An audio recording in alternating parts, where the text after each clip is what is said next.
Alright, what's up YouTube? Logan here, back with another video.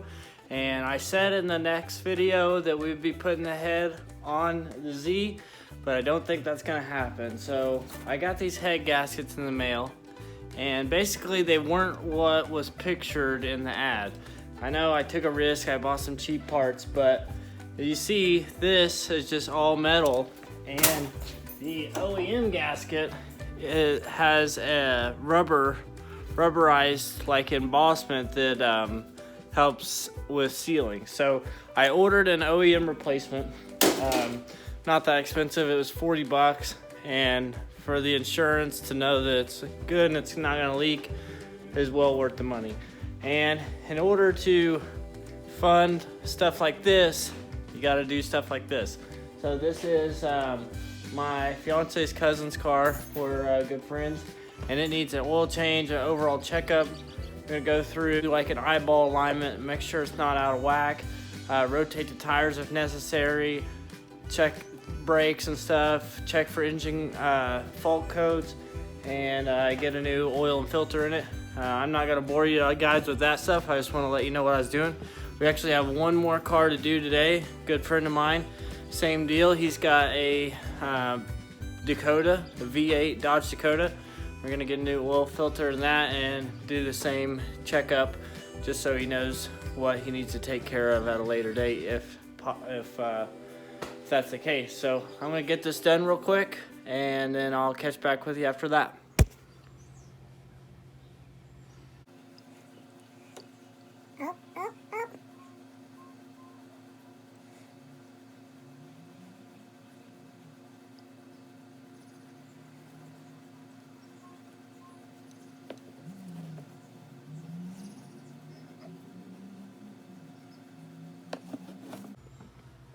Not a drop.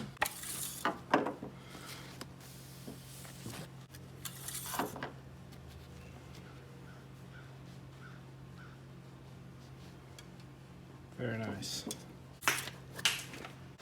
All right, just like that, it's done.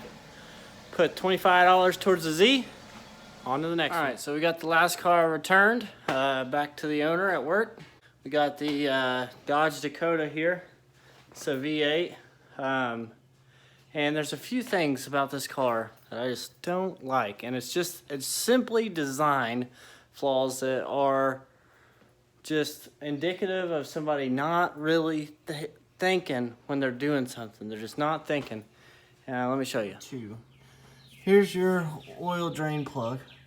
Now let me show you what happens when you pull out oil drain plug.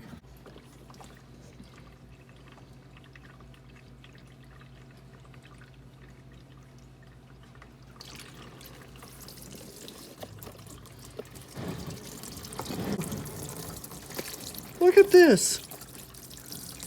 Freaking, oh, no.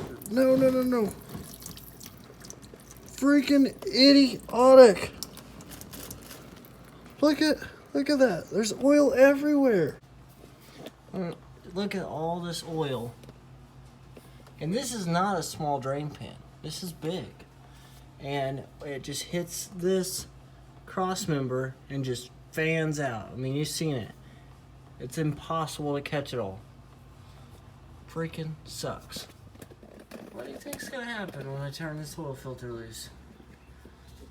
Can you even imagine?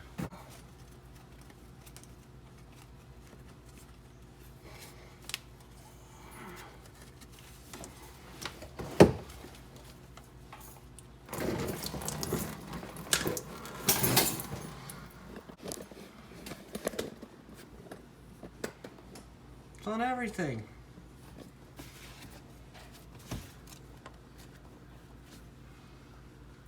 Luckily there wasn't much oil in it, but still. I just changed the oil on a freaking car 2 years older than this, and this is not a problem at all. I don't see how they couldn't figure it out.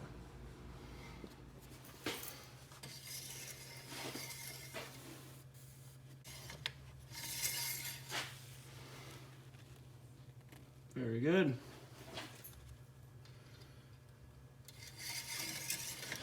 I would have filmed my perfect no drip pour, but look at the freaking cap on this thing. You'd have to be about blind to spill any when you're pouring into that without a filter. Anyways, oil change number 2 done. Another 25 bucks in the books, and 25 bucks might not seem like a lot, but we did 2 today. That's $50 on top of what I already got paid at work. And I tell you what, I bought coolant, gear oil, engine oil, filter, assembly lube, RTV.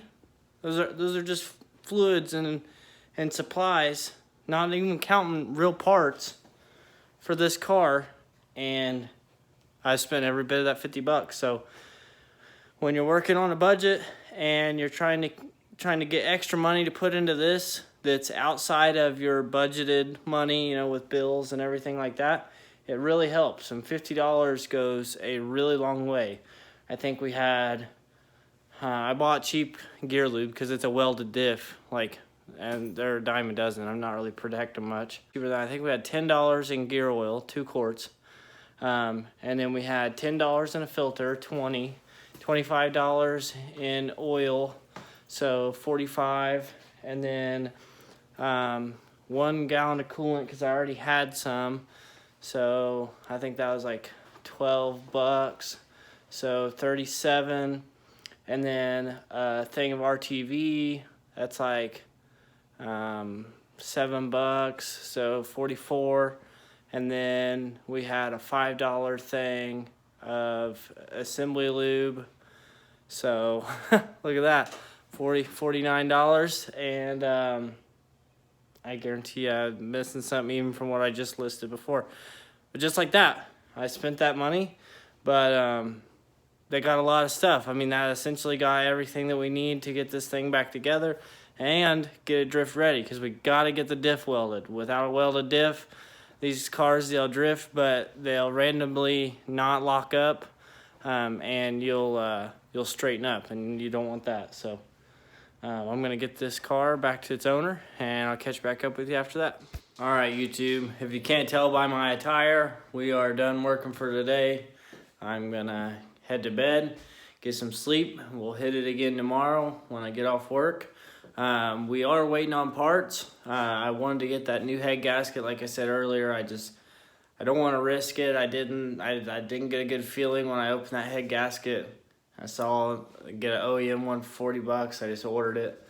So we're gonna get those parts in soon, hopefully this week, towards the end of the week. But in the meantime, we need to pull the differential and get it prepped to weld. So I'm hoping that we can get it prepped and then get in contact with a welder tomorrow and get it dropped off and get that on the way. So that's what we're gonna do tomorrow. I think I'm gonna film it. I might as well. I enjoy making these videos. I don't really care if people watch them. It's nice, feels good seeing those views, but at the end of the day, I'm doing this for myself. I'm doing this so that in the future, I have something to look back on and something to immortalize these times and these memories forever. So I appreciate you guys for watching, and tomorrow we'll be right back at it with some 350Z content, and have a good day.